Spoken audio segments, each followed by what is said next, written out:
O vídeo a seguir não é indicado para quem é idiota e acha que viu um rato andando no foguete da SpaceX.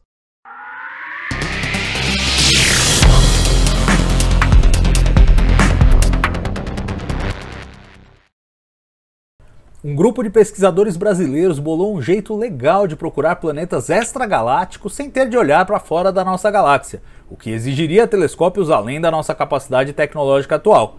O segredo está em observar as propriedades químicas e a órbita de estrelas que estejam hoje na nossa Via Láctea, mas que possam ter nascido fora dela. Em um artigo aceito para publicação no Astrophysical Journal Letters, eles reportam o curioso caso da estrela BD+20 2457. E quem conta essa história para nós é o primeiro autor do estudo, o Hélio Perotoni. Olá a todos, meu nome é Hélio Dotto Perotoni, sou pós-doutorando na Universidade de São Paulo e eu estudo a estrutura e evolução da nossa galáxia. Hoje eu estou aqui para falar a respeito dos resultados obtidos no trabalho que trata da busca por estrelas que têm exoplanetas, mas que elas têm uma origem extragaláctica, ou seja, a gente está buscando por estrelas de origem extragaláctica na nossa galáxia.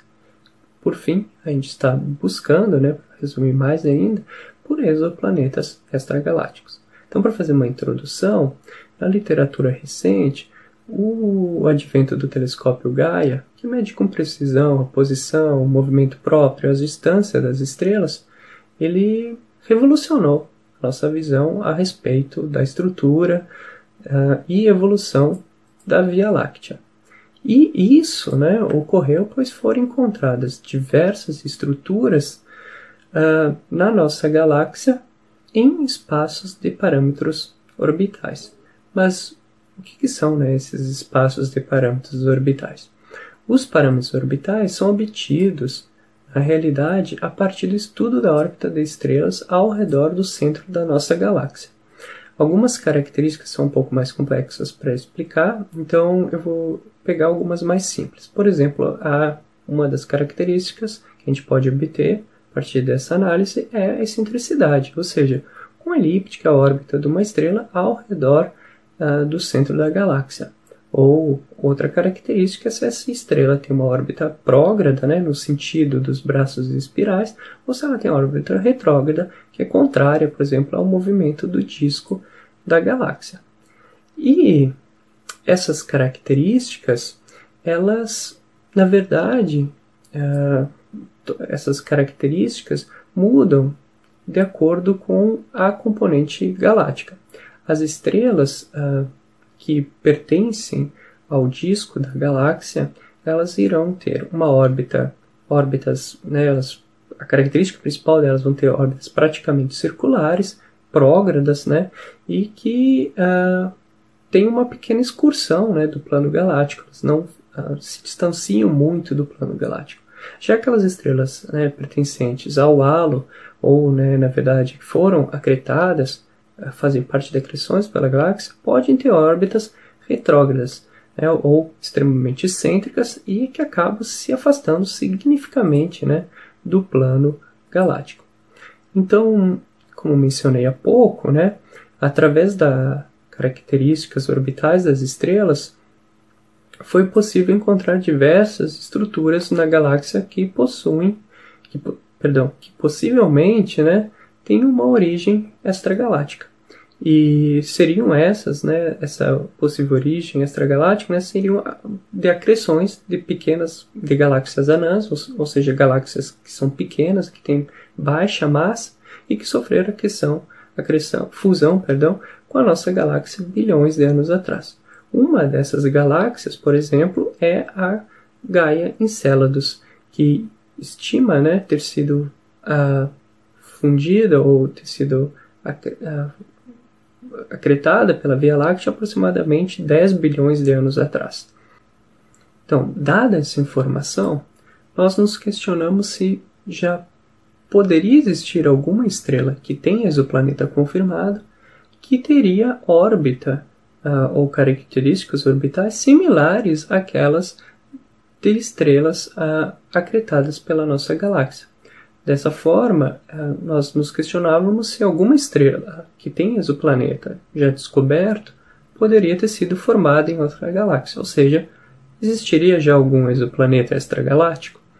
Então, para fazer essa análise, né, a gente obteve os dados de um banco de dados do NASA Exoplanet Archive e obtivemos os parâmetros orbitais para essas estrelas que têm exoplanetas confirmados.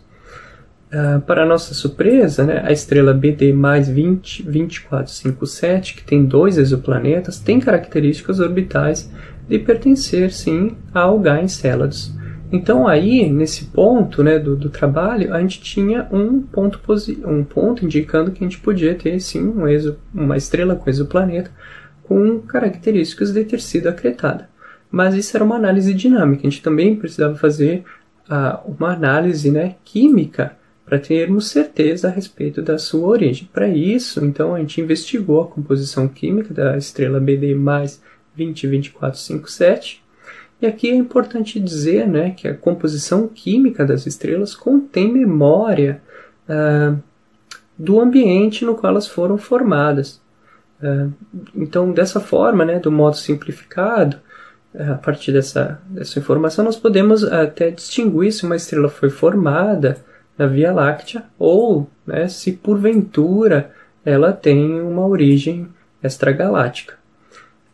Claro, quando a gente faz essa análise em diversos espaços, né, de abundâncias químicas.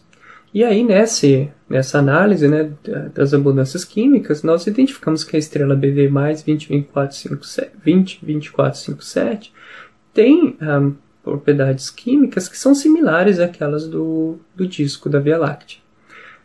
E aí, né, então surge um outro questionamento, né? Essa estrela tinha dinâmica, que é compatível com ser do Gaia Enceladus ou de uma acreção, e tem também uma propriedade química que é compatível com ser do disco, né? Então a gente precisava tentar entender se é mais como, porque isso ocorreria e qual seria a explicação plausível para isso, né?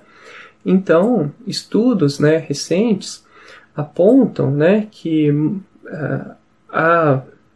parte do protodisco da galáxia, né, a gente está falando daquela galáxia bastante jovem, né, quando a Via Láctea tinha aproximadamente 4 bilhões de anos, né, ela poderia ter sofrido, né, as estrelas dela, né, desse período teriam sofrido um efeito de aquecimento, né, ou seja, quando a gente pensa assim, a gente tem a protogaláxia, a gente tem essa galáxia que vai ser acretada pela protogaláxia, ela vai perturbar o sistema, né, da protogaláxia, porque ela está transferindo energia, né, ela está interagindo gravitacionalmente com as estrelas que tem ali, e ela está aquecendo a órbita, empurrando essa estrela para órbitas que são mais compatíveis com a órbita do halo ou até mesmo com a órbita do Gaia Enceladus, né?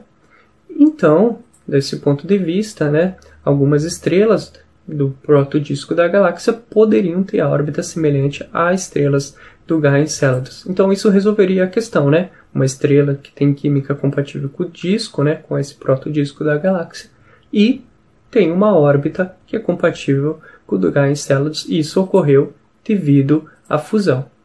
Nossos resultados apontam que a estrela BD mais 202457 possivelmente tem uma origem galáctica, embora a gente não descarte totalmente a possibilidade dela ter uma origem extragaláctica.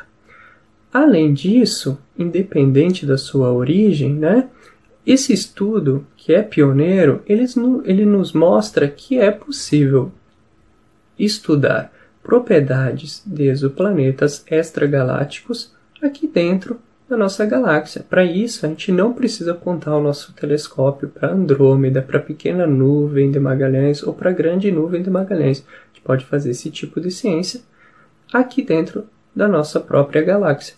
Até mesmo porque a gente não tem tecnologia suficiente atualmente para ter tamanha resolução a ponto de estudar exoplanetas em outras galáxias, né? E possivelmente não vai ter nos anos mais próximos. Além disso, esse estudo nos mostra que é sim possível e que vai ser possível num futuro próximo, talvez em 1 ou 2 anos, encontrarmos exoplanetas extragalácticos dentro da nossa própria galáxia. Espero que vocês tenham gostado desse estudo. Abraço! Cássio, parece um resultado bem legal deles, né? Não tanto por essa história em particular. Bom, até sim, né? É meio decepcionante que no fim eles chegam à conclusão de que não é, de fato, provavelmente, uma estrela extragaláctica. Mas abre aí um caminho com essa dupla análise química e análise dinâmica, que vai permitir identificar a origem dessas estrelas e ao mesmo tempo caçar em uns exoplanetas extragalácticos, né? O que parece um potencial bem grande para os próximos anos já, porque as ferramentas estão aí já, né?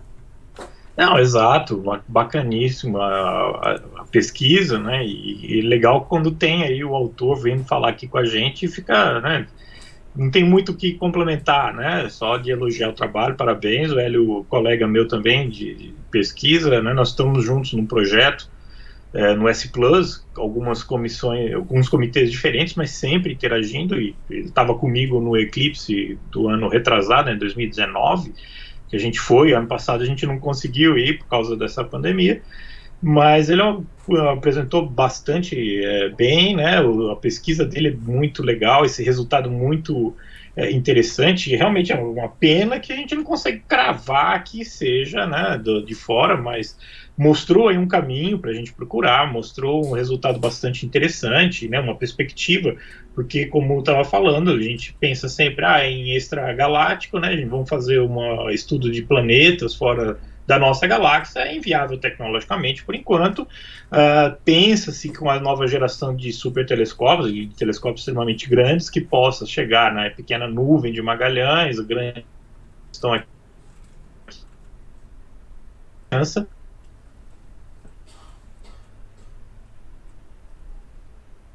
E o Cássio deu uma travada. Agora, voltou. Vinda. Pronto, voltei.